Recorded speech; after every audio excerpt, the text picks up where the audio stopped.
Hi everyone, it's Lavender Sky Panther with you on Wednesday, November 15th, 2023. And I know this looks like it's set up for selecting a group or pick a card, but actually it's not. We're going to do something interesting today. We've got in the background there, hang on, hot cocoa mixes. We've got a polar bear, a moose, and a fox, just lending their little spirits. That might be already a little cue for you to go in and look at the spirit animal symbolism for any one of those animals. Look up spirit animals, look up interesting messages from a polar bear, moose, or fox. That just might be a little invitation to go check it out. All right, or look them all up. So I just put them back in the background as a little audience today. So what I decided to do is instead of picking a card, I'm just going to mix up all the piles together, and then I'm going to close my eyes and then just pick some cards. So give me a minute. I'm just going to, and I don't know why, but I'm just led to do this. So first I'm going to, with my eyes, look so I don't accidentally flip some cards over. But then I'm going to kind of really mix them up a bit. Give me a moment here to do this. I just like to do one takes on these things. I don't like to turn the camera off and come back on. So give me a minute. And let me just kind of mix them all up. And then when I close my eyes and draw them, I'm going to pick 3 cards and put them in front of the little animals. And then I'm going to read it all as one reading. So bet you didn't see this coming, because I didn't either. All right, I'm going to close my eyes, and this is just a matter of trust. You will trust me, I would hope, to close my eyes, because that's what I'm going to do. But I'm going to do this one at a time. So I'm going to pull one open my eyes so I can see where to put it, close my eyes, and repeat the process. Okay, so here we go. Eyes are closed, and not thinking of anything other than what do we need to hear today for the overall message with 3 cards. Okay. Hey, let's have for extra fun. Let's not look till the end. So here I'm going to put this card in front of the polar bear. Okay, now eyes are closed again. Uh-oh. Okay, we don't want to look. I'm going to put this over here. And if sorry, you're not seeing what I'm seeing. Sorry about that. And if a card's in reverse, we're still just going to read it upright. Okay, so one more time. I'm going to go underneath. Okay, and this. So let's see. Okay, so now for the moment we've all been waiting for, right? Let's flip it over. We have, interesting, another animal here, horse. Ooh, horse running across a prairie, pretty dry prairie with some crystal clusters. Free spirit, give yourself the space and freedom to express your creativity. Gorgeous card. Okay, put this back, give me time to set this back up. All right, now let's see what we have in the second position. We have Princess of Pentacles, and she's in a vineyard and presumably writing a letter. Oh no, she's calculating. She's got an abacus there, so she's doing her accounting. Okay. All right, oh, she's got a whole satchel of coins. Okay, she's counting her coins. Let me put that there. And let's see what the third card is. All right, we've got 7 of Wands. And they're holding back the floods. Okay, with their sandbags or whatever they've got in there. And I covered this on an earlier, much earlier reading. It kind of reminded me of brains and brawn coming together to try to find a solution and engineer a way to keep that water held back at bay. Okay, well, this is interesting. Sorry about the camera work. Okay, so now the horse, the princess, and the 2 fellows. And let's look at the free spirit again. Give yourself the space and freedom to express your creativity. So we've got 3 very different characteristics on these cards. We've got free spirit.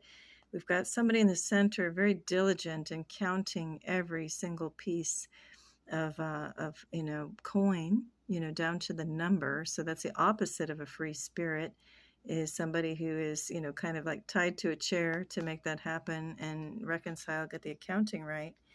And then we have the 7 of Wands, where we have 2 people working hard to hold back the wildness of that nature, that untamed nature, if you will. So in a weird way, the third card has a little aspect of free-spiritedness in the fact that nature's just gonna knows no bounds. It's gonna do what it's going to do. All right, so how does this apply to you for today? That's the question. So on our free spirit, our horse, it says give yourself the space and freedom to express your creativity. So I'm going to read these two cards together. So maybe you or somebody, and this may or may not apply to you. I'll try to bring a couple of examples if I can.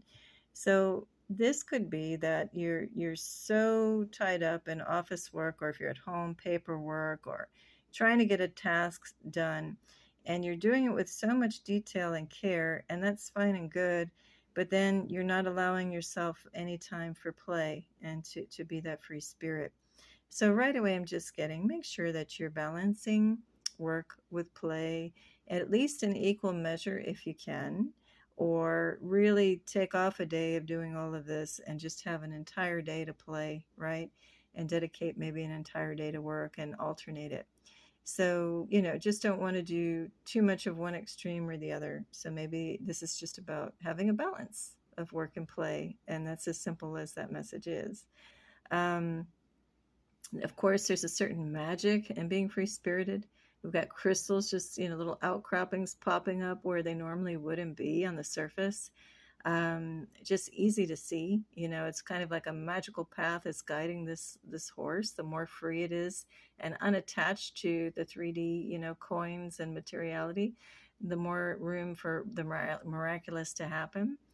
But by the same token, pun totally intended, these little tokens, these gold coins, the horse, even though free as it is, there may be a time where it needs to be reined in, total pun intended again, because too much freedom and wandering, maybe it wanders off into a pasture that's not good for it. Maybe there's no food source or water source over there if it's not taking more calculated revenue or stock on where it's going. So again, time for a little bit of both, right? Now, if you look at these two cards and you say, oh yeah, that's totally me, but I'm totally happy doing this with the coins, or I am totally happy being free-spirited, I don't even want to look at accounting or money. This is maybe just a call to, again, find the balance between the two. It's not all or nothing. Incorporate a little, elements of being a little more structured versus being totally free, just so you've got the best of all worlds, okay?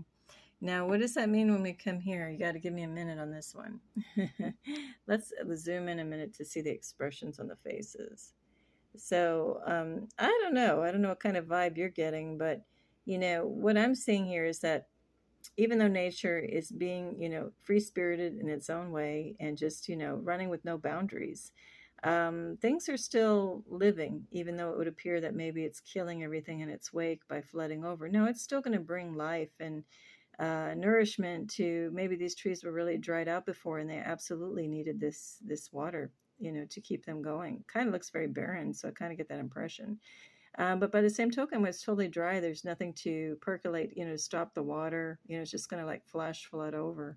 But it's also, again, kind of this push and pull, this dynamic between being too free-spirited and too structured. So here they're trying to be too structured. He's almost like the mirror of her with almost a similar color hair, the warm kind of colored hair. And he's facing the other way, reflecting back. So it's almost the same thing. These guys are being so diligent and so precise. Look, it's almost like with these little logs propping up the sandbags. I could almost see where they took real good inventory and making sure even how many logs they had, how many sandbags they had. They calculated the whole length of this thing to make sure that they had the exact right spacing, exact number of logs. Meanwhile, this thing could be rushing around them, and they're so looking at the details, they're missing, the bigger picture. And I guess that applies to all three. And thank goodness that message came along, because I was struggling a bit and where are we going with all of this? So I like that it's like, again, we don't want to be all work or all play, or, so much focused on the work that we are missing the bigger picture in life. And all three are just saying the same thing.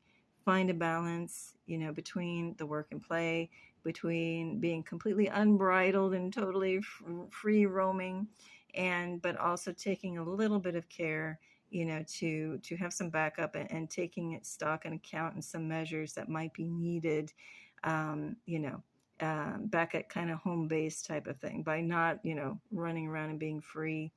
You know, we know that there's a place where things are being stored and things are going to be where we would need them, you know, and then so there's a time to like run out and be totally unaccountable, but a time to be accountable also nonetheless. All right, well, that was kind of bizarre. I didn't expect that reading. So anyway, see if that means anything to you. And again, if it doesn't, well, behind all of these, we have the polar bear, the moose, and the fox to maybe look into further at those energies. All right, so now let's do one more card, and it's just a little bonus card, and see what messages might come out in this one. And this one, I'll just spread around, and we'll go with this one. Okay, give me a second to set it up. All right, here we go. What would help me feel safe in opening up? And we have a mallard duck. Mallard duck. Dabble. You know what? I'm going to go to the book on this one if I can. See if that's meaning anything to you right now. So this duck, first thing I get is we've got the, you know, the water behind in the horizon line. And it's funny because if this duck were in this situation over here, it would just say, well, what are you stressing it about? Just float on top of the water. Why are you trying to fight the tide from coming in, right? All right, let's see what we've got. Dabble. Let's see. This may or may not relate to the overall reading. Let me see if I can find this. If I can't find this quick enough, I'll go back and just try to read it. Free read it. Give me a minute. Okay. Oh, here we go. Yeah, this book is organized in an interesting way. So, okay, I'm just going to read straight up. Let's read it together and see what we find. I've only worked with this deck a little bit. All right, here we go. Life would be boring if each of us lived in an echo chamber where our only exposure was to people and ideas exactly like our own, wouldn't it? At the same time, hearing something that challenges our beliefs or even simply differs from them may feel unsettling. We might bristle, withdraw, or even feel afraid. While these responses can be natural or instinctive, we have the power to override them. First, remember that no matter what anyone else believes or says or does, no one can take away your right to choose the same for yourself. Second, activate one of the most important tools you have, your discernment. Whatever comes across your radar, use your intuition to screen it. This whole operation depends on what your filters are set to, though.